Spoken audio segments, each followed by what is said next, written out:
final score, Wrexham 2, Stevenage 3, real disappointment. Obviously, our great home run comes to an end. A match which, well, was defined by, from our perspective, a very poor first half that was way below our normal standards, and by Stevenage's view, an outstanding first half. In fact, they continued to play well in the second. And although we came back gamely in the second half and it was a different sort of match, I don't think anybody could argue that Stevenage deserved the 3 points. We were unchanged, I think understandably, from the side that played so well against Birmingham, but from the very start you could see that Stevenage had worked things out. I mean, famously before the match, of course, they had the best away defence in the division, only conceded 8 goals on the road, remarkably. Even more remarkably, they only scored 4. This obviously would change dramatically. But they were coming off excellent 1-0 win at Barnsley and 6 consecutive away clean sheets. And they clearly knew what they were doing when they didn't have the ball. But they weren't sitting deep and defending. The first thing and the key thing they really got right was they were willing to commit their 4 attacking players into our half to stop us playing out from the back. It worked extremely well, so that when they didn't have the ball, their setup was excellent.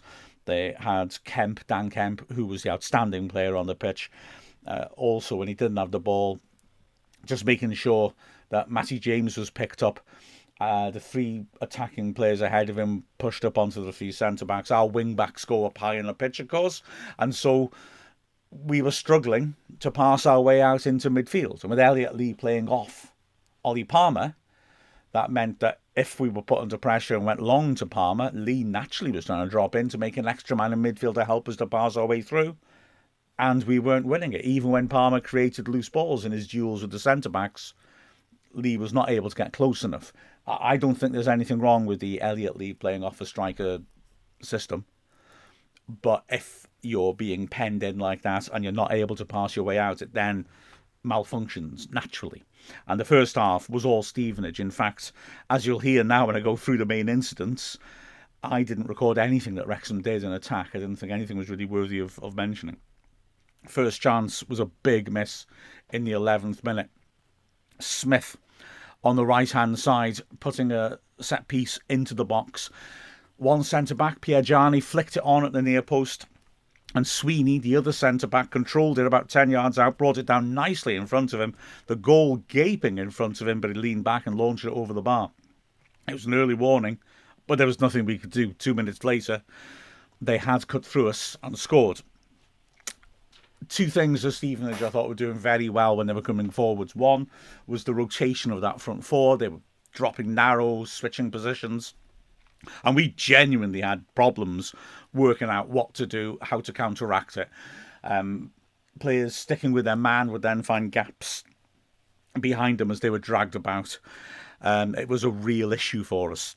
The other thing they did very well, which we saw in this move, was players in midfield positions, Phillips, Kemp, King, willing to drive forwards with the ball, drive through the lines and take Wrexham players out of play simply by going past them, which just created even more of an imbalance when you already had players who weren't comfortably picking up the right man. This one started off with Pierre Gianni doing a good job on the edge of his area, stepping in, winning the ball, and then immediately carrying it forwards and playing a good pass to Kemp. Kemp, the player who makes the run, who carries on, helps it wide to Roberts. It's a really well-timed pass. He just rolls it perfectly into Roberts in the right channel in the box.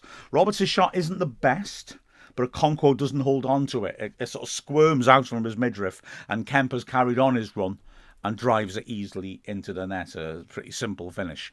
So Wrexham, a goal down to a very frustrating goal has come right through the middle of our entire team, and which no doubt Okonkwo will have been frustrated with, and he will have been more frustrated perhaps or equally with the second one as well, which happens when Jamie Reid flicked the ball on very cutely on the left flank from a long ball.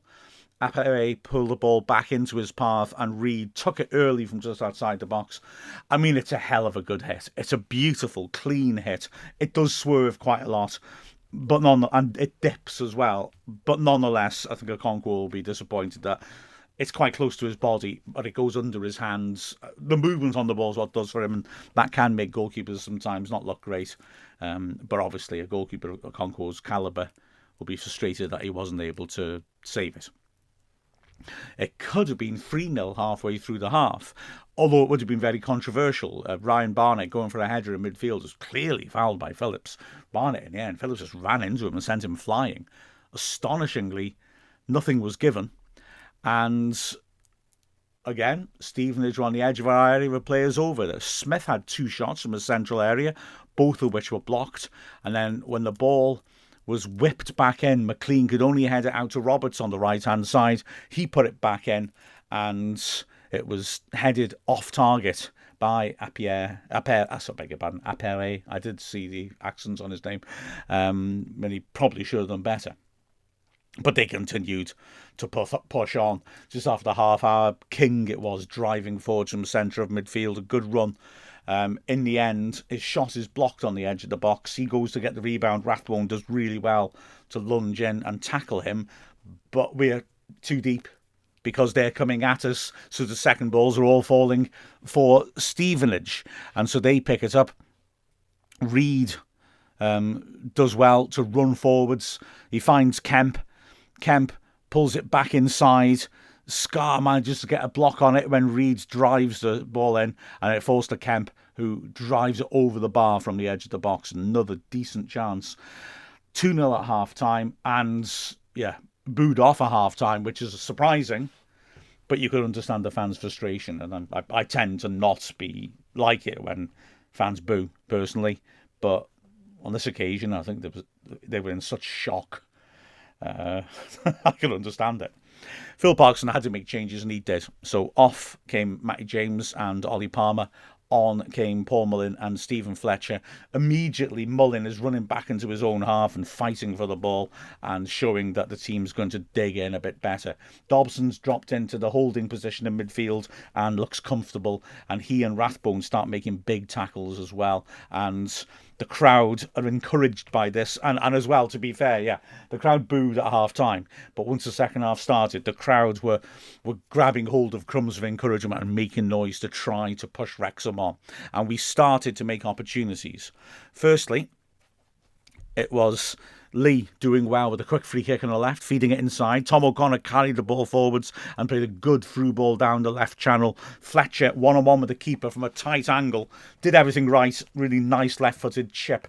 But Cooper, the keeper, on loan from QPR, that's a difficult sentence, he has made a hell of a reputation for himself, and he made a very good save. He got out very quickly, stood up and got the block on it.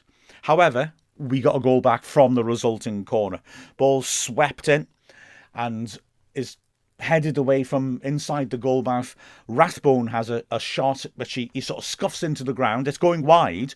Mullin is alert and manages to make contact in the 6-yard box, something with his chest as much as anything else, and divert it into the goal. Good to see Mullin scoring.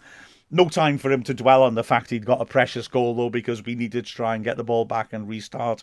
I see Rathbone's being credited, I think, by PA, who tend to spread all the stats around with the goal. Well, no offence to Rathbone, who I like a lot, but I hope it is given to Mullin, because it is definitely Mullin's goal, and Mullin needs the goals just to get his confidence going. Stevenage, by the way, were not happy. They were complaining about it, and I couldn't see why at the time, but looking back at it, when Rathbone shoots, Scar is standing between him and goal and raises his arm up to sort of shoulder level, and it looks like the ball may well deflect off his arm, and for me that would be in a natural position in handball. So if it did hit his arm, and it's hard to tell for certain, Stephen has a point. Anyway, we continue to pressure. We're a bit more direct, but we're a lot quicker in the way we're moving the ball around, but we're still struggling to make chances. And Stevenage, well, they continue to be brave. They continue to come with players into our half in order to try and disrupt us. It doesn't work as well, but they get a reward for that when they score another goal, which from Wrexham's perspective is disappointing, how easily they get the ball through the thirds. But from Stevenage's perspective, again, it's great interplay between their attacking players. By now, Jake Young has come on to play on the left side of the attack, and he'll be the player who scores. Again, King, driving down the right channel, managing to ride 2 tackles, feeds it on to Kemp. Lovely little turn inside by Kemp, and he squares it on, and Young drills the ball home. Nice move. Kemp and Young, by the way, each scored 2 goals at the racecourse last season while on loan at Swindon in that crazy 5-all draw. Kemp had a couple of assists as well, and now here they are both chipping in again as our defence doesn't enjoy playing up against them. Phil Barkston immediately reacted. Off comes Scar and Barnett. On comes Longman for his debut, and Marriott. So now it's Marriott and Fletcher up front, a diamond midfield, Mullin in behind them, Longman on the right, and a back 4 with O'Connor and Cleworth in the middle. And yeah, Longman as a right back, but didn't really come back to defend. Rathbone was dropping off a little bit and trying to cover, but basically, yeah, Longman was playing as a right winger. And we were really taking chances. And we did make chances too. Rathbone driving down the right-hand side with a quarter of an hour left. Swings the ball in. It's Mullin just can't quite reach it. It was a tempting cross. McLean keeps it alive and chips it invitingly back into the goalmouth. Fletcher, well, it looks like a goal. Typical Fletcher, times his run beautifully, meets it between 2 centre-backs, but looks to head it downwards and for once doesn't get the right contact and heads it straight downwards, and the keeper is able to come out and grab it before Fletcher can try and improvise something. 5 minutes left, another opportunity. O'Connor with a good diagonal out to the right. Longman nodding the ball down cleverly, and Marriott, who was very lively up front, was really pinning the centre-backs and causing problems. Did well from 15 yards out. He span and drove in a spiteful shot, but Cooper got down well to save it. We do pull a goal back, though, in the 90th minute. It led from a free kick, which, I've got to say, Phillips, who threw himself around a lot and got quite a lot of generous treatment from the referee, he gets a yellow for it. Entertainingly, Cooper also gets a yellow immediately because he then grabs the loose ball and launches it out of the stadium. The referee spots it and delivers 2 quick yellows. But Phillips, I mean, looking at it again, was it more than a yellow? He jives in, he's nowhere near the ball, and takes Rathbone out. And you can see immediately he and Piagenni, his captain, are going across the ref to say, well, calm down. When the yellow comes out, they look quite, fair enough, accepting of it. And also, luckily for them, because I think Wrexham were obsessed with trying to get a goal back, Wrexham didn't make a fuss. Rathbone didn't make a drama out of it. Phillips touched lucky there, perhaps. But anyway, they were punished from the set piece. Beautiful delivery. Lee just putting a teasing ball into the far post. Cleworth jumping well. Simple header from 6 yards out. Another goal for Max. And it's 3-2, and immediately 7 minutes, the bare minimum I think they could have added on, are shown, and the crowd are really encouraged that we might get an unlikely point out of this. We do have our moments in added time as well. Mullin sweeping the ball into the edge of the area, Marriott laying it off nicely, and Lee driving in one-on-one with the keeper. This is the moment. Cooper again absolutely distinguishes himself. Lee, with a defender leaning on him, does well to get powerful contact on his shot, but Cooper, just like with Fletcher, has come out really quickly, spread himself. He actually saves it with his face, smashed into his face powerfully by Lee from close range, and it ricochets behind for a corner, and the opportunity is gone. Then it's Rutherford doing well, diving header away from the opposing goal just to keep possession, lunging into midfield to head it back to Dobson, who plays an excellent ball down the right. Longman drives in, good delivery to the near post. Marriott looks to flick it in from 6 yards out, and he's unlucky. It goes just wider than the near post. He thought it was a corner. Looking at the replay again, can't see for sure, but I think he may have had a point. I think he may have flicked it on target, and the defender deflected it behind, but the goal kick was given, and I can understand that from a hard to spot from the referee's perspective. 5th minute of added time, Wrexham go up massively for a penalty. For handball, Longman on the right-hand side, driving it in, Freestone, it hits him. I think, again, having looked at it again, I think it does it, his hand in the box, his arm rather, but his arm is tucked in. That's not a penalty. It's not a penalty. You can understand why the Wrexham players and fans really go up for it, but it's not a penalty. And then one final moment right at the end of the game, 97 minutes on the clock. Lee doing well to fight for a long ball in the air, creates a loose ball. Mullin gets it, runs to the edge of the area, gets it onto his right foot, tries to curl it into the top right corner and just misses the target. I've seen some people criticising Mullin for this. I can't get my head around that at all. I don't care if the goals aren't coming for him. If he's in that position, I want him to shoot. He's the guy who can do it. I admit McLean's unmarked on the left side of the box, but we've been getting into crossing positions throughout the game and not capitalising from them. Mullin has the right to go for that, and he's not that far off either. And the final whistle goes moments later. Frustration for Wrexham. We have lost for the first time at home since we, of course, lost to Tranmere in, February last year. Looking at the performances, Okonkwo will be disappointed, of course. I mean, the first 2 goals he'll look back on and ask whether he could keep them out. The centre-backs, our defence had a hell of a job in the first half. Cleworth, the pick of the 3, I would say, was fairly steady, as usual, and the second half was bringing it forwards well.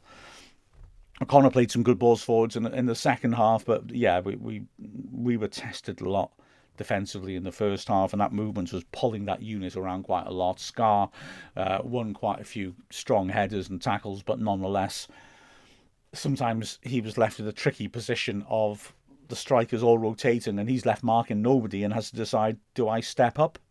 And when he stepped up to try and pick somebody up, that tends to be the trigger for Stevenage to immediately send a deep runner into that gap he just left and play the ball in there. So he was, forced into making some difficult decisions that Stevenage were looking for. The wing-backs, Barnett got into some good positions, put a couple of good balls in, put a couple of frustrating crosses into the crowd as well, though. And so he was given a break for Longman to come on. Longman, a couple of poor passes, in all honesty, but when you look back at it, did deliver a few telling balls into the penalty area. It's interesting to see his approach and interesting to see how he develops. He's usually played on the left and cut it onto a stronger right foot anyway, so we need to see as well whether that's where we use him. On the other side, McLean wasn't really able to have as much influence as he'd like onto the game, in all honesty. He found himself in that awkward between two stools position where he knew sometimes he needed to go back and defend, but that would restrict his ability to get forward and hurt the opposition. Matty James, I love Matty James, but they've had a man on him all the time, and he again was often given a choice of 2 players to pick up, and Stevenage would use that. They had a man over in the middle of midfield often, and so it was understandable he brought him off at half time. It wasn't his sort of game, I think, really. It was bypassing him a little bit.